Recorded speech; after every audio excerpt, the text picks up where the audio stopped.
Hello guys, কি অবস্থা? আশা করি সবাই ভালো আছেন। গাইস আজকে আমি অনেকটা বেশি ভালো আছি, কারণ গাইস আজকে আমাদের লফটে নতুন একটি বাচ্চা হবে। গাইস আগে দেখে নি বাচ্চাটা বের হলো কিনা। মনে তো হচ্ছে গাইস আজকে বাচ্চাটা বের হবে না। তারপর আমি গাইস দেখে নি বাচ্চাটা বের হয়েছে কিনা। গাইস দেখতে পাচ্ছেন কবিতাটা পুরে আমার উপর চেতে আছে। আর গাইস দেখতে পাচ্ছেন বাচ্চাটা বের হয়নি, কিন্তু গাইস ভিতরে বাচ্চা আছে। কিন্তু ওই যে দেখতে পাচ্ছেন গাইস বাচ্চাটা ভিতর থেকে ঠোকর মেরেছে।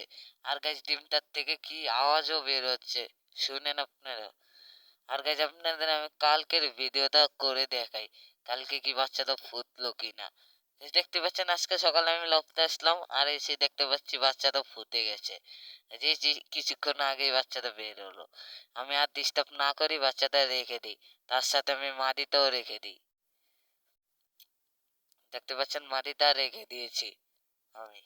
আর গাইস দেখতে পাচ্ছেন কালকে সকাল থেকে অনেক বেশি বৃষ্টি হয়েছে, আর আমাদের লফটের অবস্থা একদমই খারাপ। আমি লফট থেকে বের হয়ে গাইস দেখতে পাচ্ছি গাইস কি প্রচুর পরিমাণে জ্বর হচ্ছে গাইস, জ্বর।